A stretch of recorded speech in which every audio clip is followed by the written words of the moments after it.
Sobat Popo, perkenalkan nama saya Sylvie Octavia, bisa dipanggil Princess Cantik ya. Oke, kami dari tim 29, nama kelompoknya Tuanku Tamisai. Oke, aku mau berbagi jalan-jalan ke pantai, perginya bersama keluarga.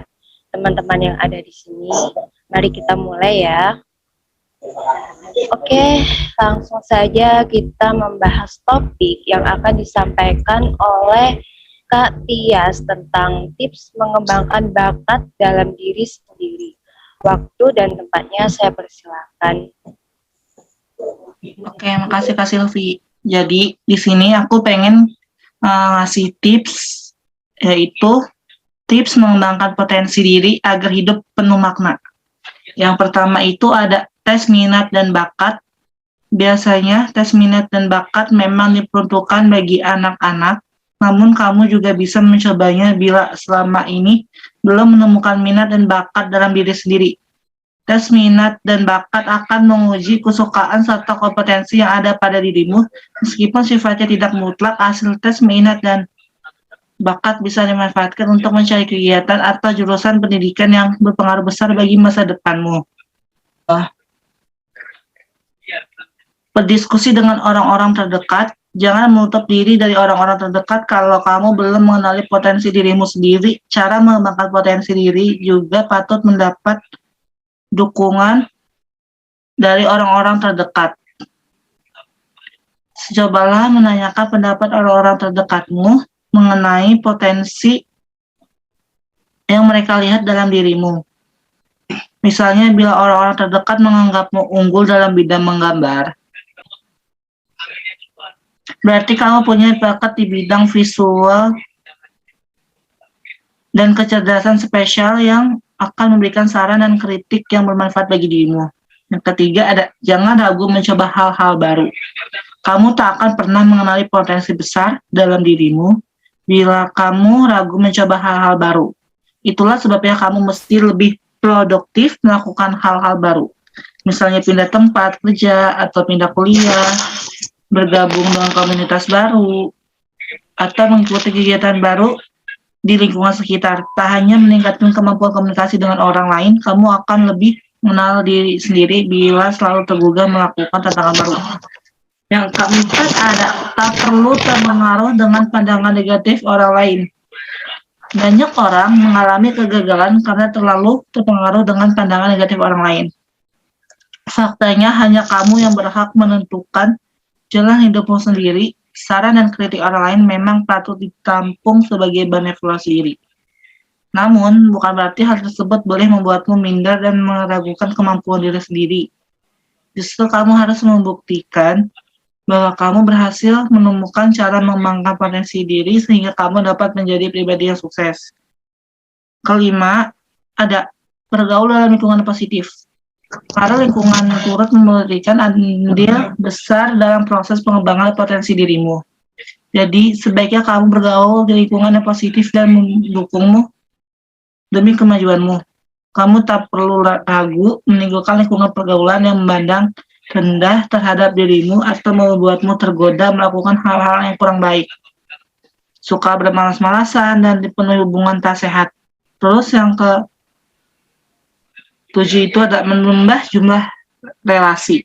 Jalinan relasi yang luas merupakan kesempatan baik untuk mengenali dan mengembangkan potensi diri.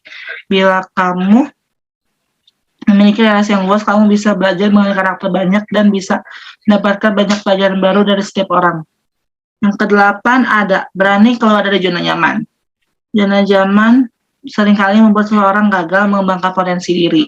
Contohnya, seseorang terlalu nyaman dengan lingkungan kerjanya sehingga tak berani pindah ke tempat kerja yang lebih potensial atau merintis bisnis sendiri. Terus yang ke-9 ada berhenti membandingkan diri sendiri dan orang lain. Rasa minder memang rentan pada muncul saat melihat keberhasilan orang lain. Padahal sebenarnya kamu tak perlu membandingkan diri sendiri dengan orang lain. Setiap orang memiliki fase perkembangan dan pencapaian yang berbeda. Jadikan keberhasilan orang lain sebagai motivasi yang membuatmu tergugah mencapai keberhasilan yang sama. Yang ke-10, menjalin persahabatan dengan orang-orang yang beda usia. Kamu bisa mendapatkan banyak pelajaran baru bila bergaul dengan orang-orang yang berbeda usia. Orang yang lebih muda membuatmu belajar tentang teknologi dan hal-hal bersifat kekinian lainnya. Sementara itu, orang yang lebih tua memiliki banyak pengalaman hidup yang bisa kamu jadikan bekal di masa kini dan masa depan. Dan yang terakhir, menerima kekurangan diri sendiri. Selain fokus menemukan cara mengembangkan potensi diri, kamu juga harus mampu berdamai dengan kekurangan tersebut supaya tidak merasa rendah diri. Kekurangan dalam dirimu akan tertutupi jika kamu bisa menjadi pribadi yang menyenangkan dan mahir mengembangkan potensi diri sendiri.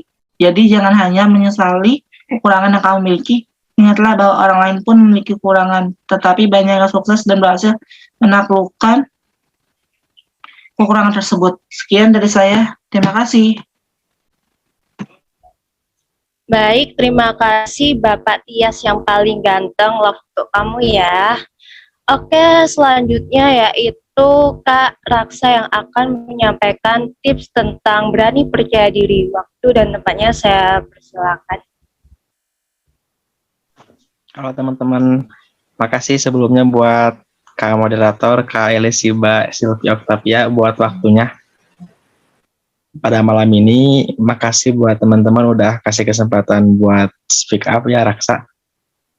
Tips biar, gimana sih caranya kita tuh biar percaya diri untuk hidup di lingkungan sekitar. Apalagi kan kita sebagai generasi Z, kalau orang Amerika, kalau orang Jepang bilangnya kita adalah generasi Five Society 5.0. Di mana maksudnya generasi yang hidup di zaman industri digital yang tidak mau berdampingan satu sama lain dengan dunia digital. Oke teman-teman, kembali lagi ke topik yang tadi, tips bagaimana kita biar lebih percaya diri di zaman sekarang. Sebenarnya tidak banyak sih, cuma satu tips untuk lebih percaya diri lagi. Apa itu? Mengenal diri lagi. Mengenal diri kita lebih dalam lagi. Nah, metode-metode mengenal diri banyak sekali teman-teman. Bisa di-search di YouTube, di Google, dan dimanapun itu. Adapun poin-poin yang Raksa ambil, how to be a confidence in other people, bagaimana cara kita percaya diri di hadapan orang lain, yaitu yang pertama, kalau kita bisa disingkat SDM. Yang pertama, S, sayang pada diri kita sendiri. How to love ourselves by our side. Bagaimana cara kita mencintai diri sendiri dengan cara kita sendiri. Entah dengan mengapresiasi diri setelah melakukan banyak hal, ataupun mengupgrade diri dengan tujuan yang baik, dan lain-lain. Intinya, banyakkan kegiatan atau perbanyak pikiran yang baik-baik untuk lebih menyayangi diri kita sendiri. Kenapa? Karena bisa kita rasain ya, kalau setelah sayang kepada diri kita sendiri, kita akan lebih confidence in front of the people. Jadi kita akan lebih percaya diri depan orang. Entah kalau disuruh naik ke panggung, akan lebih percaya diri. Disuruh membacakan satu pidato tanpa persiapan, akan lebih percaya diri lagi. Kemudian SDM. Yang kedua D, damai. Apa itu? Berdamai dengan diri sendiri. Teman-teman pernah dengar gak sih ada orang-orang yang bilang aku tuh dejavu loh, atau orang-orang yang gamon gitu. Oke, sebelum membahas itu, tahu gak teman-teman apa artinya gamon? Ya tahu. Atau dejavu tahu? Gak tahu. Nah, gamon itu kalau zaman sekarang disingkatnya itu gagal move on. Jadi inti dari gamon itu kan sekarang mah banyak gamon itu dihubung-hubungkan dengan satu hubungan remaja pisah, terus salah satu dari mereka belum siap untuk menerima perpisahan itu. Kan mau tidak mau people itu kan come and go, datang dan pergi. Tapi salah satu dari mereka tidak bisa menerima. Nah, itu yang dinamain gamon. Yang kedua, deja vu. Maksud dari deja vu itu, teman-teman pernah gak ngerasain kayak hal, ini pernah kejadian loh, ini pernah kejadian loh dulu pas aku kecil. Pernah kan? Pernah. Nah, itu itu yang dinamain deja vu. Nah, cara berdamai dengan diri sendiri itu adalah bagaimana caranya kita bisa melawan gamon atau deja vu tersebut. Seburuk apapun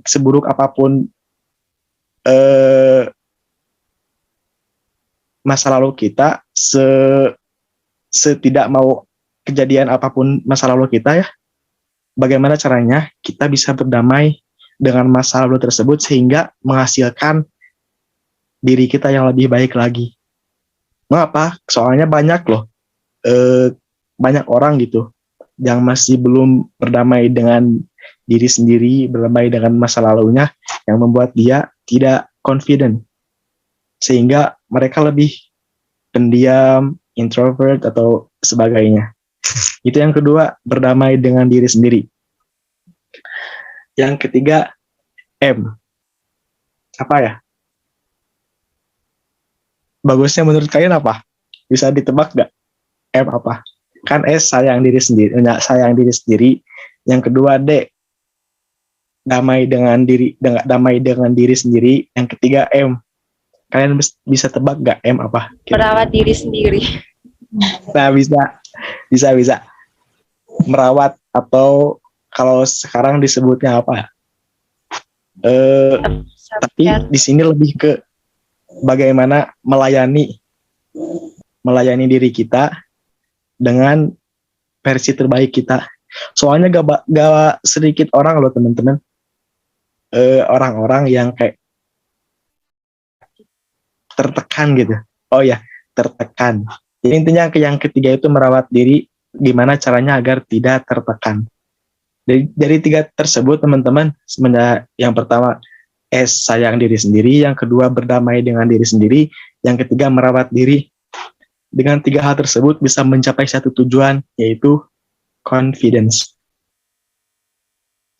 dan mengenal diri lebih lagi.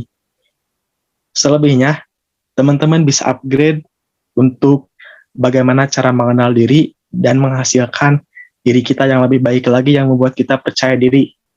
Soalnya teman-teman, banyak pembicara hebat, public speaker yang di luar sana. Contoh ya, Kak Serliat Anavita Rahmi, beliau merupakan lulusan SMA, kemudian lanjut kuliah, yang berdomisili di jauh dari kata kota gitu teman-teman. Layaknya seorang anak desa, tapi bisa lulus di beberapa universitas luar negeri dan dalam negeri. Apa kuncinya? Mengenal diri sendiri yang membuat dia confidence untuk melangkah lebih baik lagi. Mungkin segitu dari saya teman-teman. Selebihnya semangat untuk lebih mengenal diri lagi. Saya kembalikan ke moderator. Baik, terima kasih Bapak Raksa. Selanjutnya itu Kak Nuraini yang akan menyampaikan tips menjaga kesehatan dengan baik. Dan depannya saya persilakan. Oke Kak, sebelumnya terima kasih kepada Kak Silvi. Di sini Aini akan menjelaskan bagaimana tips menjaga kesehatan tubuh dengan baik. Ini ada beberapa tips, itu jumlahnya ada 7. Nah, tips yang pertama itu yaitu dengan makan makanan bergizi. Nah, biasanya nih sebagai anak-anak remaja ya, mungkin kita tuh pengennya cepet mulu kan Kak. Nanti misalnya lagi ada deadline, jadi nggak sempet masak atau nggak sempet pulang ke rumah, jadi mesti makan makanan yang pokoknya tuh buat kenyang gitu. Nah, sebenarnya itu tuh nggak boleh, Kenapa? Karena untuk menjaga kesehatan tubuh kita dengan baik, maka kita harus memilih makan makanan yang bergizi.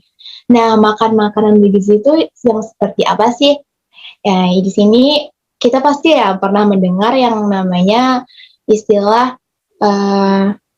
mensana in corpore sana, di mana artinya adalah dalam tubuh yang sehat terdapat jiwa yang kuat. Ya, kayak lagu siapa tuh? Oke, lanjut. Nah, di sini makanan 4 sehat 5 sempurna itu yang pertama itu adalah makanan pokok. Yang kedua itu lauk pauk, yang ketiga itu buah-buahan, yang keempat itu sayur mayur, dan yang kelima adalah susu. Nah, membahas yang pertama itu adalah makanan pokok. Ini mau tahu nih sama kakak-kakak semua, makanan pokok kakak-kakak sehari-hari itu apa sih? Apakah ada yang makan gandum atau roti atau nasi kayak Adi sendiri? Bubur. Saya bubur. Bubur ayam ya? Nasi. Boleh. Nah, sebenarnya makanan pokok itu adalah makanan yang mengandung banyak sumber energi seperti karbohidrat. Nah, biasanya sih kalau negara kita tuh nasi, kemudian juga ada beberapa yang makanan pokoknya itu kayak singkong, kemudian juga ada sagu. Habis itu kalau makanan orang luar sih biasanya tuh roti ya. Nah, di sini makanan pokok ini fungsinya itu sebagai zat sumber tenaga. Nah, biasanya dia mengandung karbohidrat, sehingga kalau misalnya kita tuh udah makan nasi ya, ini sih sebagai orang Indo, kalau misalnya nggak makan nasi itu kayak nggak afdol gitu. Misalnya pagi makan bubur ayam mah, pasti nanti beberapa jam sebelum makan siang, ini makan nasi lagi, ya gitu lah ceritanya. Nah, makanan pokok ini kalau misalnya kita nggak makan hari itu, maka kita tuh nggak punya energi untuk melakukan aktivitas-aktivitas berat lainnya di kehidupan kita sehari-hari. Yang kedua itu adalah lauk pauk. Nah, lauk pauk ini fungsinya sebagai zat pembangun sel. Di sini lauk pauknya itu nggak bisa sih dihitung kayak daging sapi, daging kerbau, daging angsa, pokoknya semua daging, kemudian ada telur, lalu ada tahu, ada tempe. Nah, di sini kakak-kakak tuh tim tahu, tim tempe sih. Kalau boleh tahu, kalau ini sih tim tempe sih. Tahu tempe sih. Keren. Campur aduk ya. Ya. Oke. Nah, di sini daging, telur, kemudian ada tempe, tahu, dan juga jangan lupa makan ikan. Yang kedua itu yang ketiga maksudnya, yang ketiga itu adalah buah-buahan. Nah, di sini buah-buahan itu fungsinya sebagai zat biokatalis. Ini anak biologi pasti tahu benar artinya. Nah, di sini buah-buahan yang kita makan itu nggak sembarangan buah ya. Misalnya kayak ada nih buah di toko itu yang warnanya segar banget. Pasti kita lebih milih itu daripada buah yang kayak ada bolongan tempat ulatnya tuh. Nah, sebenarnya buah yang bagus itu adalah buah yang ada kayak bekas jalur lewat ulat gitu. Gimana berarti itu artinya buah tersebut itu jauh dari yang namanya racun atau racun tanaman gitu. Kalau misalnya buah itu sangat segar dan warna itu kayak berbeda gitu, kayak dibuat-buat gitu. Nah, itu bisa jadi buah-buahannya itu tuh mengandung zat-zat berbahaya untuk menghilangkan tuh ulat-ulat dari buah-buahan tersebut. Nah, buah-buahan apa saja sih yang bisa, apa saja sih yang bisa kita makan? Ya kayak pisang, pepaya, alpukat, buah naga. Kalau Ani paling suka sih buah pisang, tapi bukan sebangsa mangki juga ya. Oke, lanjut. Yang keempat itu sayur mayur. Nah, sayur mayur ini fungsinya sebagai zat pengatur. Kakak sendiri sayur mayur kesukaannya sayur apa sih kalau boleh tahu? Wortel. Wortel, oke. Untuk mata yang bagus. Nah, kalau Ani sendiri itu lebih suka sayur apa ya? Bayam deh kayaknya sama kangkung. Nah, di sini sayur mayur yang bisa kita makan tuh juga banyak macamnya. Kayak wortel tadi ya, kemudian ada kangkung, ada bayam, ada kacang panjang, sawi, brokoli, dan lain sebagainya. Nah, sayur mayur ini mengandung banyak vitamin, sehingga kalau misalnya kita nggak makan sayur, itu bisa dipastikan kita punya badan yang kurus, kayak orang kurang gizi gitu ya. Dan lanjut, yang kelima adalah susu. Nah, susu ini sebagai zat pelengkap sehat, yang dimana itu dia sebagai pelengkap dari yang 4 tadi nih, yang istilah 4 sehat dan 5 sempurna. Di sini peran susu tuh penting banget loh, dimana dia tuh mengandung kalsium sebagai untuk kesehatan tulang juga. Jadi kalau misalnya kita bisa buat rutinitas setiap pagi minum susu itu bagus banget. Ya nggak juga sih, kan susu kan warna putih mah. Jadi kalau misalnya kita punya niat minum susu setiap hari bikin putih itu juga nggak nyambung sih. Oke ya guys. Oke, lanjut. Yang kedua itu adalah mengkonsumsi cairan yang cukup. Nah, cairan di sini dimaksudnya itu adalah minum air mineral. Kalau misalnya untuk 1 hari itu standarnya itu 8 gelas atau 2 liter. Nah, kalau misalnya nih kita rada-rada males minum, itu nanti bakalan kena dehidrasi. Dehidrasi itu artinya tuh tubuh kita tuh kekurangan cairan. Nah, untuk itu pun kalau minum air mineral itu juga nggak boleh sembarangan. Soalnya kita harus lihat tuh dari mana sumber air mineralnya. Kalau misalnya kita ngambilnya dari air galon, itu lebih baik lagi kalau kita masak sendiri di rumah, biar lebih steril dan jauh dari zat-zat berbahaya kayak ya tahu sendiri lah kan. Oke, lanjut. Yang ketiga itu melakukan olahraga yang rutin. Nah, olahraga di sini nggak mengharuskan kita untuk angkat besi ya, ataupun harus jogging 10 km gitu. Nah, di sini olahraga yang bisa kita lakuin secara rutin itu kayak keliling kompleks atau naik turun tangga dan mengerjakan pekerjaan rumah yang bisa membuat badan kita tuh bergerak. Atau kalau misalnya punya waktu, bisa disempetin setiap pagi tuh buat yoga beberapa menit sebelum melakukan aktivitas, biar otot-otot kita tuh siap dan nggak kaget gitu sama kegiatan yang super sibuk 1 hari itu. Nah, kalau kita melakukan olahraga yang rutin ini, itu bisa membakar lemak dalam tubuh kita. Jadi kalau misalnya ini nggak mesti untuk orang-orang yang kelebihan berat badan ya. Untuk kita yang badannya sedang ataupun kurus itu juga harus olahraga gitu. Jadi jangan suka ngejudge orang yang gemuk gitu, lo harus olahraga, nggak boleh gitu ya. Karena kita sendiri pun harus olahraga secara rutin. Kemudian olahraga ini akan menghindari kita yang namanya obesitas atau kelebihan berat badan. Nah, selama COVID beberapa waktu yang lalu tuh kan kita nggak boleh keluar rumah ya. Itu pasti membuat kita tuh mager gitu, bawaannya tuh makan mulu, nggak ada kegiatan. Pasti kayak berat badan itu nambah gitu. Nah, obesitas ini tuh berbahaya banget loh. Kenapa? Kalau kita obesitas itu fungsi-fungsi dalam tubuh kita tuh bekerja secara optimal, kayak kebanyakan lemak dalam tubuh, jadi saluran darah tuh kayak mampet gitu. Kemudian bisa buat kita asma dan sesak napas dan lain sebagainya.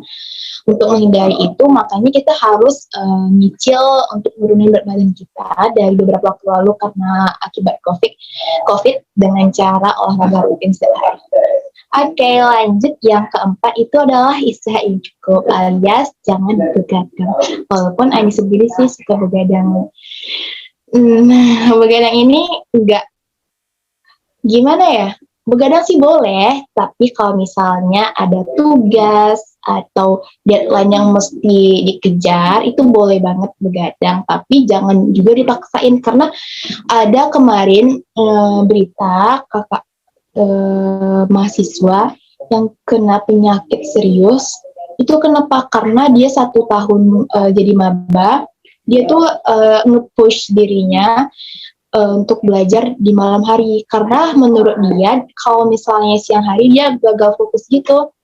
Dan entah kenapa dia tuh lebih suka di malam hari dan merasa tenang kalau belajar di malam hari, sehingga dia selama 1 tahun berturut-turut itu dia melakukan kegiatan begadang untuk mengerjakan tugas-tugasnya sampai subuh, dan akhirnya dia kena penyakit yang parah banget sih. Oleh karena itu, meskipun kita punya kewajiban atau tugas-tugas yang mesti dibuat gitu, itu boleh begadang, tapi jangan keterlaluan, gimana sih ya, jangan kebanyakan deh, yang secukupnya aja, karena kalau dipaksa pun nanti kita bakal sakit, dan itu kalau misalnya kita sakit nggak ada gunanya juga, dan kita nggak bisa ngejalanin aktivitas lainnya kalau misalnya sakit. Nah, istirahat yang cukup itu yang gimana? Itu dengan cara tidur selama 7-8 jam. Walaupun kita disuruh istirahat yang cukup, jangan juga kita ntar tidurnya molor sampai jam 2, tidurnya jam 9, ntar bangunnya jam 12 siang, jangan juga, karena nanti akan timbul penyakit. Oke, guys, selanjutnya itu jangan pernah dari istirahat cukup tadi itu kita harus menyadari bahwa diri kita ini juga bukan sebuah robot yang harus dipaksa bekerja, yang harus memforsir tubuhnya itu setiap hari untuk melakukan kegiatan yang berat. Jadi sayangilah dirimu seperti kamu menyayangi dia. Lanjut, yang keempat itu adalah berpikir positif dan hindari stres. Kenapa? Karena kalau misalnya kita selalu seuzon nih sama orang, ntar timbul penyakit dalam hati kita itu yang lama-kelamaan akan menumpuk, sehingga nanti menyebabkan timbul-timbulnya penyakit lain. Oleh karena itu, kita harus stay positive thinking dan nggak boleh netting. Walaupun entar dihujat gitu, mungkin mereka ada masalah di belakang, sehingga mereka tuh nggak ada tempat pelampiasan, dan kita sebagai orang yang harus dijudge gitu. Sebenarnya orang yang selalu ngeremehin, mandang kita tuh rendah, itu sebenarnya mereka mempunyai rasa kayak bangga kepada kita, namun mereka tuh nggak tahu gimana caranya untuk menyampaikannya secara halus, dan mereka harus menggunakan cara yang mungkin nggak enak gitu bagi kita. Tapi sebagai manusia yang bijaksana, kita harus bisa untuk mengendalikan diri kita agar kita berpikir positif, sehingga kita terhindar stres. Kalau misalnya kita tuh sering berpikir positif, kita sering kayak ceria, maka hormon-hormon pembentuk kegembiraan dalam tubuh kita itu akan semakin meningkat dan bisa membuat tubuh kita semakin sehat. Oke, lanjut yang kelima itu minum vitamin. Nah, vitamin itu juga nggak kalah penting ya kakak-kakak semua. Kenapa? Kalau misalnya nih tubuh kita itu udah makan makanan bergizi, cuman hari itu tuh kita ngelakuin kegiatan yang memang di luar dari schedule gitu. Mungkin tubuh kita ini lebih banyak ngabisin energi, sehingga dibutuhkannya vitamin agar suplai vitamin dalam tubuh kita itu tetap terjaga. Oke. Jadi tips yang keenam itu adalah hindari fast food atau makanan cepat saji. Biasanya tuh disebut dengan nama junk food. Oke. Nah, biasanya nih ini terjadi pada anak kalangan muda sekarang, di mana kebiasaannya tuh semuanya pengen yang praktis, pengen yang cepat selesai, pengen yang simple-simple aja, tapi kadang kita ini suka nyampingin kualitas dan gizi dari makanan tersebut, karena kita pengennya yang cepat selesainya gitu. Sebenarnya junk food atau fast food ini itu nggak baik bagi kesehatan. Kenapa? Karena banyak mengandung yang namanya itu seperti bahan pengawet dan juga pewarna makanan. Oleh karena itu, mari kita hilangkan rasa malas kita untuk masak dan makan makanan yang sehat, dan kita harus menghindari yang namanya fast food atau junk food.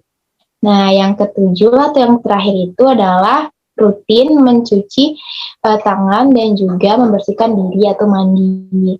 Nah, sesibuk apapun kita, sempetin untuk mandi karena kalau misalnya kita nggak mandi, tahu sendiri kan, pasti banyak yang bakteri yang hinggap di tubuh kita, nanti akan timbul penyakit-penyakit kulit, misalnya gatal-gatal dan lain sebagainya. Nah, untuk itu kita harus rajin mandi 2 kali sehari. Nah, untuk mandi itu pun, misalnya kita pengen banget ngejagain kesehatan kita dengan baik, ya nggak harus juga mandi setiap jam. Itu namanya pemborosan ya guys. Ingat, di luar sana masih banyak orang-orang yang butuh banget air. Bahkan di antara mereka tuh ada yang di beberapa wilayah itu ada yang menganggap bahwa air itu lebih berharga daripada emas. Kenapa? Karena memang susah banget untuk mendapatkan air, sehingga bagi kita yang udah kecukupan dengan air, maka hemat-hemat air ya, kasihan mereka. Nah, untuk yang selanjutnya itu adalah mencuci tangan. Kalau misalnya kita lagi pergi ke warung, atau misalnya dapat kembalian uang, megang uang, jangan lupa cuci tangan, karena kita nggak tahu udah berapa banyak orang yang megang uang tersebut, dan kita nggak tahu mereka tuh sebelumnya ngapain, tangan mereka tuh lagi ngapain, setelah itu megang uang terus ngembaliin uang tuh ke kita kan nggak tahu bakteri apa yang nempel, sehingga kalau misalnya kita lagi dapat uang kembalian itu bisa langsung dikasih hand sanitizer. Kemudian kalau lagi keluar atau hangout bareng teman pun jangan lupa cuci tangan, apalagi nih untuk anak-anak yang punya aktivitas di luar, misalnya ada les, ada bimbel gitu, pasti di jalan tuh macet, berdebu, jangan lupa juga untuk mencuci muka, dan kalau misalnya setiap makan itu jangan lupa mencuci tangan. Nah, sebagai anak, gimana ya, anak PHBS, kita tuh harus tahu gimana caranya mencuci tangan yang benar. Ini nggak secara berurutan sih. Ini tuh yang pertama tuh gini, kemudian tuh di sela-sela jari. Habis itu kayak jari kita tuh diputer gini, dalam tangan kita nih, diputer dari jari kelingking sampai jari jempol di kanan dan di kiri. Kemudian juga nanti ada kayak gini nih, ini kan dua nih, giniin. Habis itu diapain nih namanya, akhirnya gini. Kemudian itu nanti digini, ini kan kuku kita ini kita nggak tahu nih apa aja yang nempel, jadi untuk membersihkannya itu pakai trik ini gini. Nah, habis itu diputer-puter yang di kiri sama yang kanan tuh kuku kita, misalnya kita mau bersihin kiri nih, jadi kuku kiri itu nempel ke telapak jari yang tangan kanan gitu maksudnya. Habis itu baru pergelangan tangan, baru dicuci. Jangan lupa pakai sabun biar bakterinya itu hilang, karena bakteri itu suka kapok yang namanya sabun. Oke. Nah, itu aja tuh tips dari Aini tentang gimana caranya menjaga kesehatan tubuh dengan baik. Jangan lupa diaplikasikan sehari-hari. Terima kasih.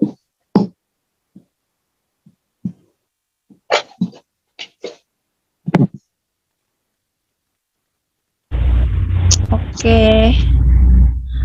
Terima kasih Kak Nur Aini yang paling manis seperti jeruk nipis. Oke, terima kasih tipsnya sangat lengkap ya. Sudah mempraktikkan cara mencuci tangan dengan benar. Selanjutnya sesi Q&A, yaitu question and answer. Silakan yang mau bertanya. Ada yang mau ditanyakan? Ada yang kurang jelas mungkin bisa bertanya. Kalau tidak ada, akan dilanjutkan sesi selanjutnya.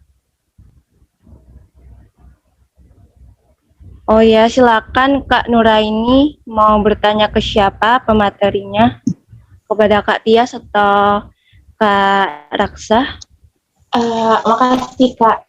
Silvi, ini mau tanya dong Kak sama Kak Raksa. Ya, silakan.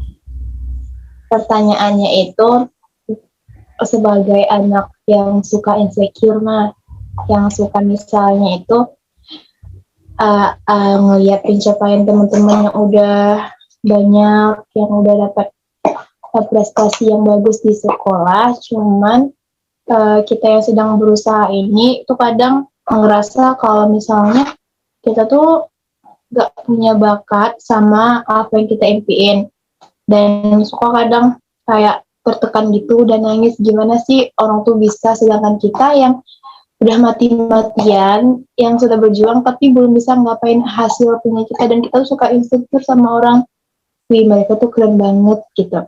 Nah, Kak Raksa punya tips tersendiri nggak sih gimana caranya biar kita tuh bisa menghilangin yang namanya insecure sama teman-teman kita yang udah berhasil gitu. Terima kasih Kak. Oh ya, makasih Kak Nur Aini sebelumnya pertanyaannya. Jadi Kak Nur Aini tadi nanyain insecure ya, sama tipsnya gitu. Oh ya, sebelumnya Raksa juga sama ya, masih belum banyak prestasi, masih dalam tahap pembelajaran kayak teman-teman. Tapi Raksa punya tips dari yang Raksa dapetin juga ketika ikut webinar-webinar. Sebenarnya teman-teman, insecure itu urusannya sama diri kita sendiri gitu teman-teman. Dan solusi untuk insecure juga hanya diri kita sendiri yang bisa, solusi cara ngatasin insecure juga hanya kita sendiri yang dapat menemukannya. Tapi Raksa pernah dengar ya, cara mengatasi insecure, salah satunya penyebab masalah insecure. Pasti kan kalau ada masalah, satu masalah pasti ada penyebabnya. Nah, penyebab insecure itu ada satu Kak, kurangnya kita mengetahui banyak orang-orang di sana. Kalau banyak itu orang-orang di luar sana teh yang masih kayak kita proses, banyak gagalnya, tapi kita tidak tahu mereka juga sama kayak kita. Maksudnya gini Kak, penyebab dari insecure itu kebanyakan kurangnya kita kenal sama orang-orang sebaya kita yang sedang berjuang untuk mendapatkan satu pencapaian gitu Kak. Solusinya untuk tidak insecure yaitu Kak, kita dapat mengakses dunia luar, memperbanyak relasi, berjuang sama-sama, sehingga ketika kita dapat teman, ketika kita jatuh, kita ada teman, kita ada yang mengingatkan, dan itu cobain deh Kak, itu bakalan bisa ngerasa banget gitu ketika kita di bawah dan ada teman yang mengingatkan kembali apa tujuan kita, menyemangati kembali. Intinya itu sih Kak, lingkungan gitu. Semoga terjawab. Maaf sebelumnya. Iya, apakah sudah puas Kak Nuraini? Sudah. Oke, terima kasih Kak Raksa sudah menjawab dari pertanyaan teman kita. Oke, Kak Raksa kayaknya mau ngasih pertanyaan juga kepada siapa nih Kak? Sama Kak Tias mungkin, atau Kak Nur Aini? Oke, makasih Kak Moderator untuk masuk waktunya. Saya mau nanya ke Kak Tias. Tapi sedikit keluar dari pembahasan Kak Tias ya. Ya, Mohon maaf sebelumnya, mau tanya, pernah gak Kak ngerasain dalam hidup Kakak titik terendah dalam hidup Kakak, dan bagaimana cara mengatasi ketika Kakak dalam keadaan titik terendah dalam hidup Kakak gitu. Tapi semoga ini menyambung ke tips yang Kakak sampaikan ya. Makasih sebelumnya. Ya, silakan Kak Tias bisa menjawab pertanyaan dari teman kita. Silakan Kak Tias. Sebelumnya terima kasih Kak Raksa. Aku pernah kok ngerasain yang ke titik rendah gitu, tapi aku tetap kayak semangat belajar terus, kayak menggapai impian aku gitu loh. Jadi kalau misalnya aku gagal sekali, tapi aku kayak harus kayak bangkit biar kita bisa mengejar suatu impian. gitu loh. Jadi kalau misalnya kakak jatuh sekali, tapi kakak tuh harus bangkit berkali-kali. Itu aja sih kalau tips dari aku. Kasih. Apakah sudah puas Kak Raksa jawaban dari Kak Tias? Keren-keren. Makasih Kak. Oke, terima kasih. Oke, sharing santai hari ini sangat luar biasa ya teman-teman. Saya mau mengutip satu quotes dari Ki Hajar Dewantara. Apapun yang dilakukan seseorang hendaklah bermanfaat bagi dirinya sendiri, bermanfaat bagi bangsa, dan bermanfaat bagi dunia pada umumnya. Oke, terima kasih semuanya. Mohon maaf apabila saya ada perkataan yang kurang berkenan.